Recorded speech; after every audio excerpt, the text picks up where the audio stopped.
Baik, di sini saya akan mempresentasikan terkait product knowledge terkait HGM atau Hania Goat Milk yang bapak-bapak dan ibu-ibu di rumah mungkin sudah mengkonsumsi gitu ya. Karena kita launching sudah cukup lama dari bulan September gitu ya.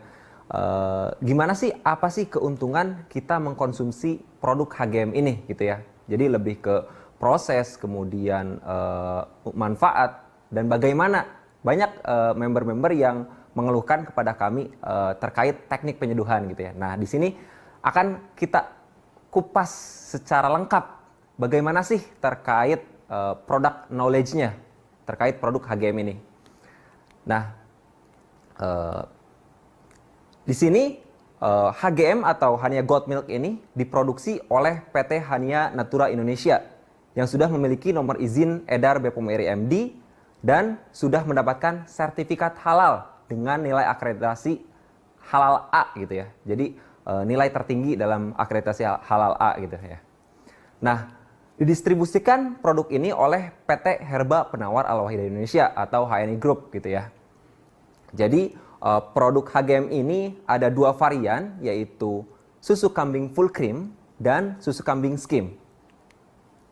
Nah, dari mana sih asal bahan susu kambing HGM ini? Jadi kami mencari produk kambing yang sangat terbaik atau yang terbaik gitu ya. Jadi HGM ini merupakan susu kambing yang berasal dari kambing Sanen. Di mana sih kambing Sanen itu berada?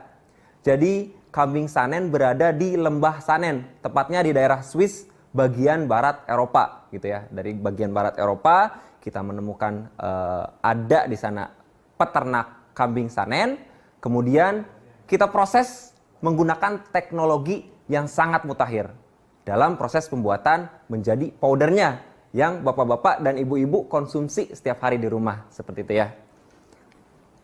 Selanjutnya, kenapa kita HNI atau Hania memilih susu kambing Sanen sebagai bahan utama?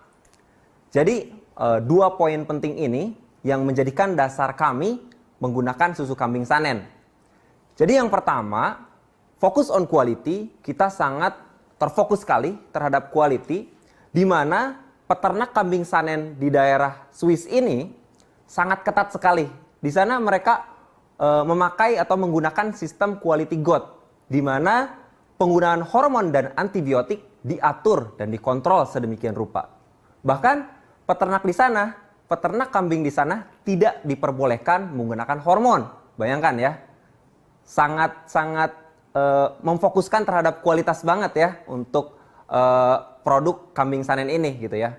Nah, kemudian terkait penggunaan antibiotik pada hewan ternak itu digunakan secara kuratif, bukan preventif. Jadi, semisal ada kambing Sanen yang sakit, baru digunakan antibiotik. Dan selama 1 minggu, bahan baku dari susu kambing yang diperah setelah menggunakan antibiotik itu tidak boleh digunakan sebagai bahan baku pembuatan HGM ini gitu ya.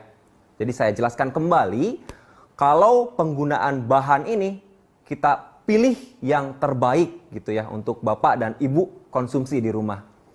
Kemudian poin kedua adalah nilai nutrisi. Nilai nutrisi dalam kambing Sanen tentu mengandung lebih banyak, terutama dalam vitamin A, kemudian vitamin D, vitamin B12, kalsium. Kalsium buat kekuatan tulang-tulang kita gitu ya.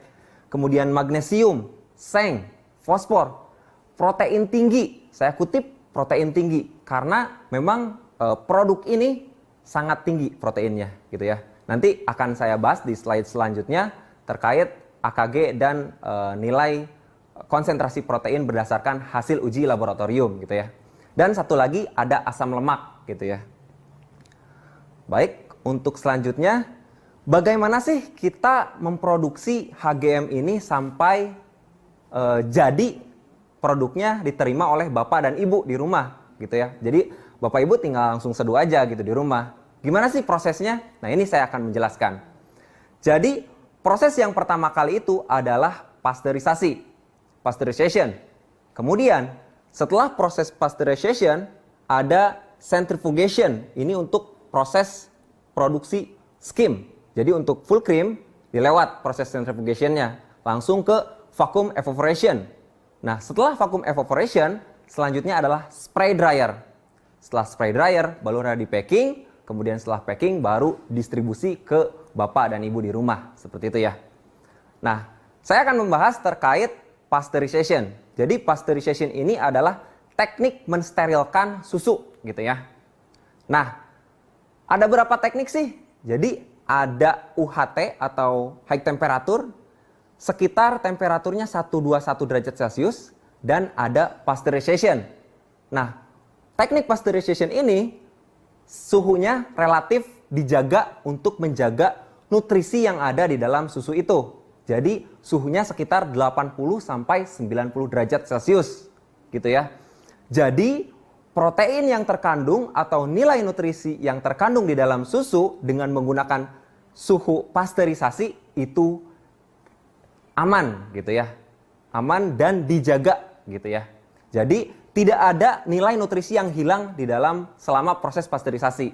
Sedangkan proses UHT atau high temperature bisa saja terjadi ada hilang nutrisi di dalam prosesnya. Nah, seperti itu. Kemudian yang selanjutnya ada centrifugation. Apa sih yang dinamakan dengan teknik centrifugation? Bapak-bapak bisa lihat di slide, itu saya gambarkan secara umum saja. Nah, teknik centrifugation ini adalah teknik pemisahan campuran yang dilakukan dengan gaya sentrifugal. Gerak melingkar menjauhi pusat lingkaran.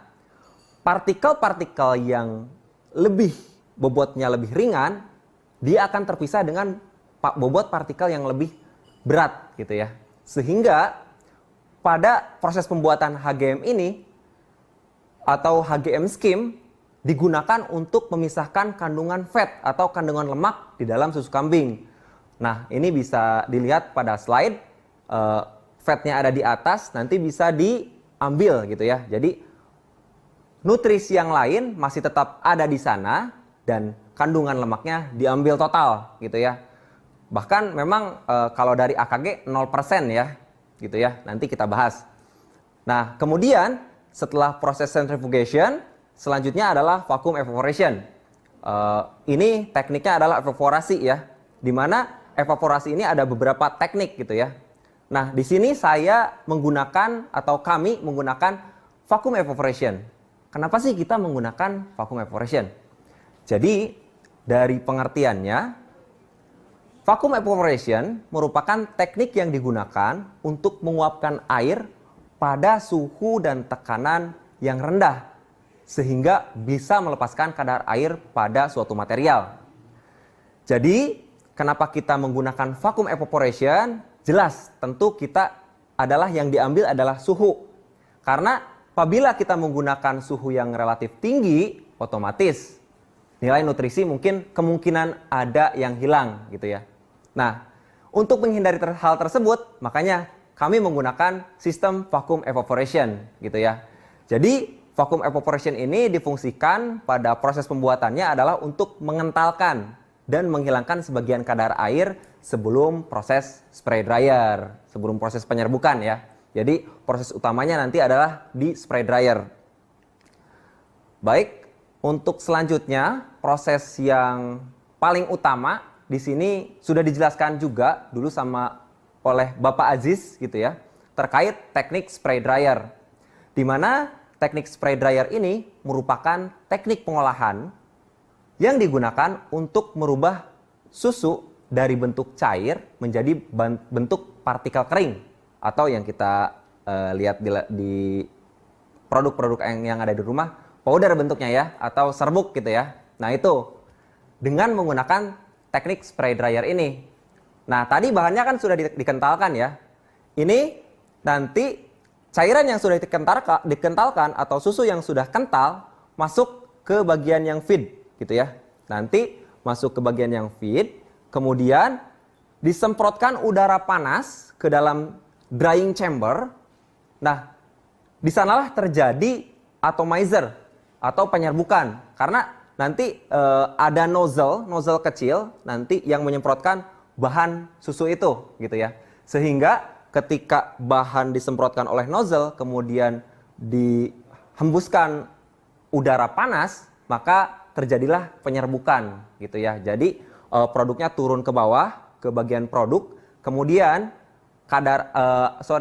air yang lembab nanti diserap oleh alatnya gitu ya. Jadi yang kita terima atau yang kita produksi adalah produk yang turun ke bawah gitu ya. Setelah jadi produk powder, setelah itu baru di packing gitu ya. Nah, mungkin teman-teman atau Bapak Ibu di rumah penasaran gimana sih alatnya gitu ya. Nah, kami ada sedikit share, mungkin dulu Umi Sabil pernah membuat pada YouTube ada kunjungan Umi Sabil ke PT Hania Natura Indonesia. Monggo itu kami share gitu kan. Itu terkait proses produk packing atau pengemasan gitu ya. Jadi kita hanya bisa share terkait proses pengemasan.